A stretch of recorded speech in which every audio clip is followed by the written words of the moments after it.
Good morning or afternoon, everybody. My name is Ann Mitchell, and I'm here today to talk to you about collaboration. We've had quite a few requests to talk about this. I hope the tricks I'm going to show you today are useful. If not, send an email to ask@ancestry.com, put collaboration in the subject line, and we can talk about other varieties of doing it. But I'm just going to get you started today. So the idea is, if you want to get past those brick walls in your tree, and we all have them. I'm watching a little chat here and y'all are talking about your brick walls. Sometimes two heads are better than one, or three or four. And if you combine resources and what you know, sometimes you can move further. But how do you go about doing that? Well, there's quite a few ways you can do that. Most of them take a lot of patience, but it's worth giving it a try. So let's start. All right, so if you want to collaborate effectively, here are the things that you need to think about. Which ancestor do you want to collaborate on? Is it someone that you have a brick wall on? Is it someone you just want to know more about? But you need to pick one or two people and start there. Then you need to find other people who might know something. And there are a variety of ways to do that. And you can do that on Ancestry.com, you can do that on other sites, and I would suggest try everything. Then you also need to post what you know and let other people find you. This tends to be a game of patience. I've posted information on my ancestors that I'm looking for, and I've never heard back from anybody till years later. It just depends on who's searching for who when. So again, it's a game of patience. But this is the first thing I suggest that you do once you want to start collaborating. I'm going to use my ancestor Charlton Wallace here as my example. He's a brick wall. I do not know who his parents are. It's a great sense of frustration to me, and I'm sure you all have that. So what I did in Word is I wrote down, or you can do this in any text editor, I wrote down, and you probably can't read that, and that's not really the point on this one, but I wrote down everything I know about him. I know when he was born, I know when he died, I know who he married, I know who his children were, and a few other pertinent details. But then I can take this information and I can put it in a lot of different places. And this is really important, because the more information you can put on somebody when you post this information, and the more you've got written down, the easier it is for somebody to respond to it. If you just write down, I'm looking for John Smith who was living in Virginia, nobody's going to know how to react to that. The more information you have down, the better off you are. You'll also find that when you write things down, it helps you sort through things and reveals to you details that you might have missed before. All right, so there's lots of places you can look for other people who might know something. On Ancestry.com, there's message boards and member trees. Elsewhere, somebody might have posted on Find a Grave. If they've posted a memorial for your ancestor, they might know something else. Wikitree is an online collaborative site. And then you can search on Google. And then you can also look for other people's blogs and whatnot. So let's start on Ancestry.com first, and then we'll work out to some other things. Okay. Let me bring up my browser here. All right. So, first thing that I want to do is I would like to look in member trees. So if I mouse over search, it says search all records, and then I'm going to click on public member trees. Now who am I looking for? I want to find member trees that have Charlton Wallace in it. So I already know this information because I typed it up. So I'm going to look for anybody that has Charlton Wallace. I know he was born in 1823 in Virginia. And I know he died in 1903 in Virginia. 1842 is when he was married, and again, in Virginia. The man never moved in his life. And I know his spouse was Martha Jane Cash. This much I know. All right, so now I'm going to search. All right, so here are a bunch of people. And if I'd made all these things exact, it would have given me a lot less results. But these are people who might know something about my ancestor. This is the McGinn family tree. So I might click over here. They don't know who the parents are, just like me. And then I look down here. All right, so how do I contact this person? If I click up here on owner, I can then click on contact, and then I can send them a message. And I can say, I'm working on this person. It's a brick wall for me. Would you like to exchange information? So that's one way to do that. All right, and then you could go to the next family tree. Dun, dun, dun, dun, dun. This one actually has a gravestone. It looks like it came off Find a Grave. And again, you can do the same thing. You may never hear back from these people. You may hear back from them and they don't know things. Another thing that I want to caution you on when you start working with other people, you may give them information, they may give you nothing back. You may give them photos or copies of documents that you have. They may exchange them with you. But remember this, anytime you post something on the internet, anytime you send an image or information to somebody else, you've lost control of it. You never know what they might do with it. Now, they're not going to do anything nefarious with it. I mean, it's just an image of a gravestone or a document or something like that. But they may post it on their tree. They may not give you credit for it. Some people are bothered by this. And if you do not want the information you have, the pictures, the images, used by other people in other places, if you don't want to lose control of it, don't send it. However, if you do not share information, you probably are never going to get information back. It's a tricky game. But if you are not willing to have the information you have shared publicly on the internet, do not send it out and do not put it out there. Because there is no way to make people behave with it. It would be nice if people would do what you ask them to do with it, but that isn't always the case. However, that said, we share our ancestors with a lot of people. Charlton Wallace is somebody I share with probably lots and lots of various cousins. So what I have on him, I personally am more than willing to share. And it would be nice to get credit for the things I found, but if somebody else wants to post it as their own, so be it. I am trying to figure out who his parents are. This is something I really want to know. I see that question. Yes, Nathan. It says, not sure if you see this, but how do we guarantee the person we search is the same person? That's a really good question because sometimes people don't put a lot of information. Now on this one, Martha Jane Cash is the wife. These are the 6 children I know about. Now again, that makes it a lot easier. But if you put enough information into the message, and I'm going to just pick on poor flat pick 72 here. And for instance, I might say, I am searching for Charlton's parents. If you have, or I'll just leave it at that. If you would like to compare information, maybe we can solve this puzzle. And then I can, because I've already typed this in once, so I don't have to type it in 8,000 times, I can go over here to my Word document, and I can cut and paste all this stuff where I define what I know. And I can put it in my email, and then I can say, thanks, Anne. And then if I want to, I can say something like, I have many documents for Charlton and am happy to share. By putting in lots of information, if you suspect this is the right person but you're not sure, you can exchange information, and then you would be able to compare things. All right, so I sent this person an email.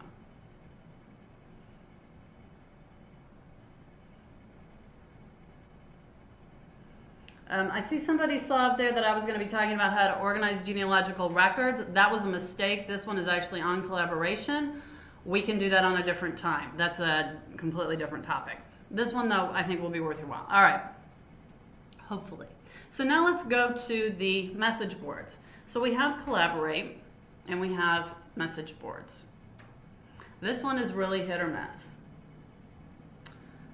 So what I have two different places that I could post this. I can either post it in surnames Wallace or location Rockbridge.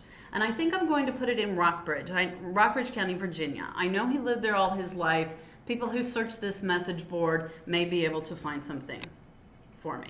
Who knows? All right, so how do I do that? Well, I'm going to go down here, and you see where it says names or keywords, and find a board about a specific topic. I'm going to look for Rockbridge.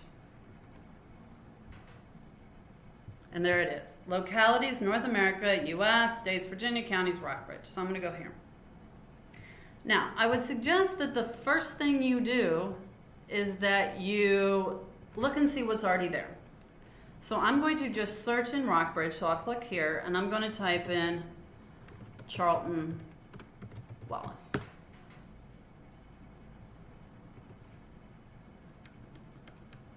And this shows me all of the people who have posted about this. Actually, Gillespie History is an old account of mine. And then I can go check those out and see if they have anything. Or I can then go back.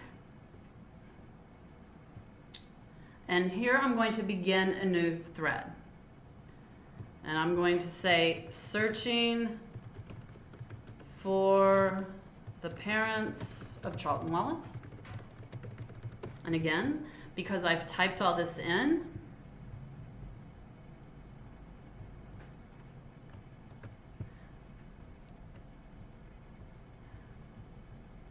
I can then cut and paste, and I do not have to type it again.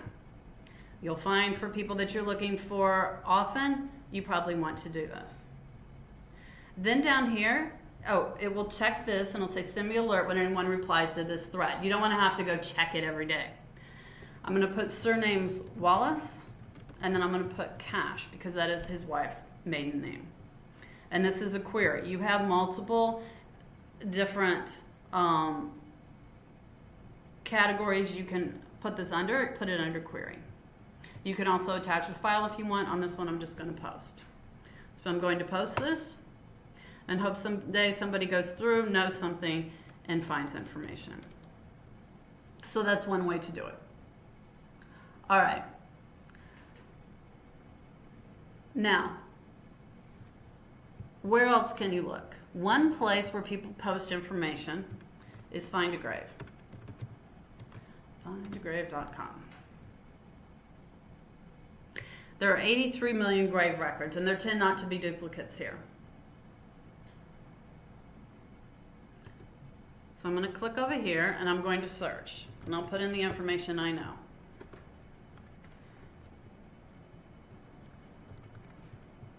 Suddenly, my machine is not responding. That's not good.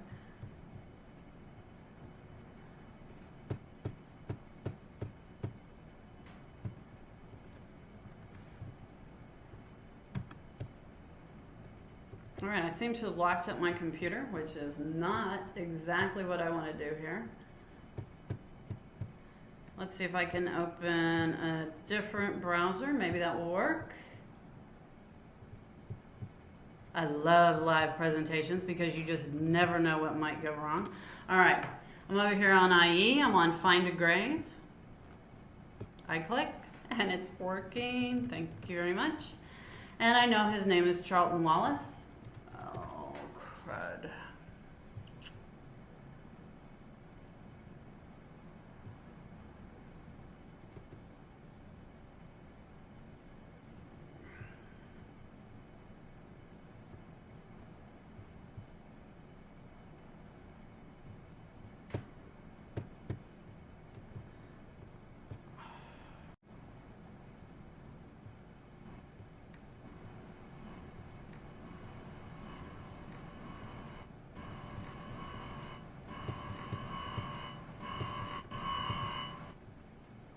All right, that was fairly awkward. Everything just crashed on me. And so we're gonna have to pick up in the middle of this. Hopefully you guys are still with me. That was really bad, wasn't it? Okay, so I was getting ready to talk to you about Find a Grave. Find a Grave, we have a partnership with them. We do index some of their material, which will point you off, but it's always good to go do a look for yourself. So if you're on Find a Grave, you type in the name. If you know the birth year, great. If you know the death year, great. And then you can pick a state. If it's a common name, you probably want to drill down to county or city. If it's an uncommon name like Charlton is, you're probably okay with just a state. Then I can do a search.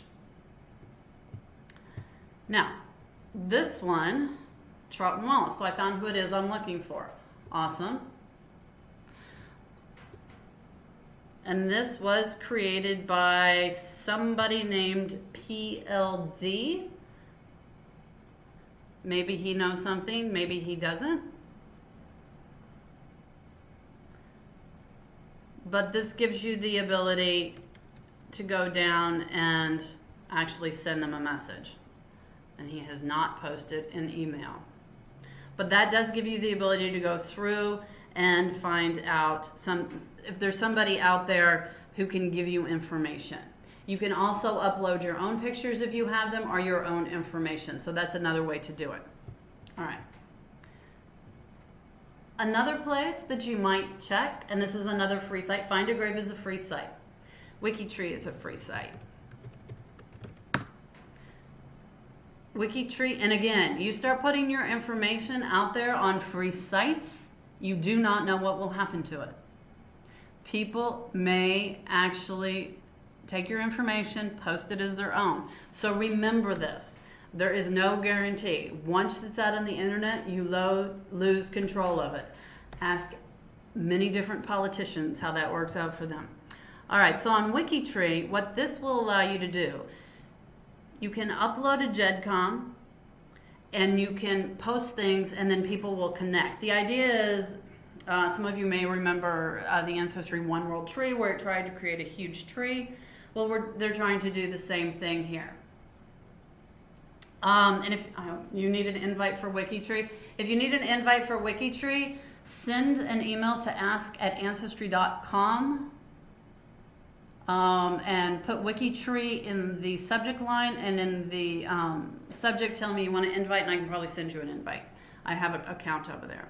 But what this does is this particular site allows you to upload a GEDCOM, allows you to find people who are working on your family, and again, it's all hit or miss, and then you may be able to find things that, find somebody who knows something. Now, one of the things that I really like about Wikitree is they have an honor code. And again, not everybody will follow the honor code, but they're trying to do the right thing, and I really do appreciate that. They do collaborate.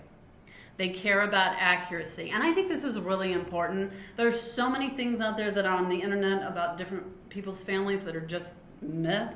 And we would all like to have things that are right. Mistakes are unintentional, and that's, these things happen. People, they try and be nice. They have privacy. They respect copyrights. If you post somebody else's picture that doesn't belong to you, they will hopefully remove it. They do give credit, and they do cite sources. This is really important. Citing sources tells you where the information came from. We're going to talk about that in a week. We're going to talk about sources. So if you want, you can request an invitation. If you go to this page down here, whoops, you may just be able to request an invitation right here. So that might also get you another one. But I've yet to find anybody to collaborate with on my particular family on this one, but I put it up there in hopes that someday somebody might have something. All right. The next thing that you might want to do, and this will help you in multiple ways, is you might want to consider blogging about your family and the people you're looking for. And let me show you why. Let's go to Google. So I'm going to go over here. And you could do the same thing on Bing. Bing, not Bing. Sorry about that. All right, so let's say I'm looking for Charlton Wallace. Now I can Google him. And there are a couple ways that I want to search for him. I want Charlton Wallace, or Wallace Charlton, because you never know how people are going to put that. I'm going to put them in double quotes. Then I'm going to put Virginia, and I'm going to put, and I'm going to spell it right, genealogy. All right. That is one way to find where people are posting about this gentleman. You'll see there's Gen Forum, Family Tree Maker. Our boards get indexed, those kind of things. Also, if people are posting on a blog about this, they might actually find your pages and then they can reach out to you. Now, the great thing about blogging about your genealogy is not that you're going to have a huge readership. You probably aren't going to have hundreds of thousands of people come and read about your family. I know that'd be nice, but that's not the way it's going to happen. But it puts those pages out there. Google will pick them up. And then if somebody goes looking for them, you may find somebody. Writing about your family, it's one thing to have a tree. We can bring up a tree with Charlton Wallace in it, but that's just a tree. It just shows you relationships. It doesn't put all the facts together. It doesn't help you sort through what's going on in your head. So, what you want to do, and blogs, you can start a blog for free. And if you get tired of it, you can abandon it. It will cost you nothing. You can go to Tumblr, you can go to Blogger, or you can go to WordPress.com. Any of those will allow you to start a blog for free. You may have different ones. And if there's an interest in this on how to actually set up a blog, y'all can send in a request to ask@ancestry.com and we can do a whole presentation on that. But this will be a great way for you to organize your thoughts, and it will be a great way for you to put information out there that other people can find and contact you about. Let me just show you. So currently, I'm working my own personal blog, let's see if this brings it up, findingforgottenstories.com. I'm afraid to use it on Firefox right now. Well, this is quite awesome. And then I can write about my ancestors, and then I create a specific page for each of my ancestors where I put everything in it that I know about that person. For instance, the person I'm working on right now is my grandfather. So I started writing. I put pictures in there knowing that any picture I use is it'll be very likely that it will be taken by somebody and posted elsewhere. I am happy to have it posted elsewhere. Do not post things you don't want used elsewhere. And then I just started writing about him. I wrote down everything I know. Now I know who all of his parents are and his brothers and sisters and all that kind of stuff. But as I move farther back and I write about more people, I'm going to have people who go, oh, I'm working on that same person. You might meet cousins that you didn't know about. So this is a really great way to do it. And then you can write specific pages on what it is you're looking for and if people have anything. Again, it's a waiting game, right? You put it out there and people will come back and eventually they might find you and collaborate with you. It's a tricky business. You never know where people are going to find you. So you want to put it out there in all of the places where they are most likely to find it. So where are those? Search public member trees. Contact people directly. Message boards. Our message boards, and if other sites have message boards, post it as many times as you can with as much detail as you can. Try sites like Wikitree. Search on Find a Grave. Anywhere where people post information about ancestors and put themselves out there, it gives you a way to contact them. It's really important. Contact people. Sometimes they'll respond, sometimes they won't. And then put yourself out there. Start a blog. I see that some of you are actually blogging. That's pretty exciting. If you send me a link in ask@ancestry.com, put blog in the subject, I'll be glad to follow you. I'd love to see what some of you guys are doing. But get your information out there. If you don't publish your information, if you don't ask the questions, you're not going to find the people to collaborate with. Then once you find the people to collaborate with, here's the trick. What you want to do is look at what they've got and try and find out where they got that information from. If they have the information from you, well, that's really nice, but that's not going to tell you something new. But you just never know what you're going to find, what people are willing to share. The answers are out there, it's just finding them. And it's amazing how something as simple as just posting on a message board may lead you down a trail to find who it is you're looking for. I hope this was helpful. I want to promote my presentation that I'm going to do next week. Next Thursday, I'm going to talk about sourcing and why you want to do it.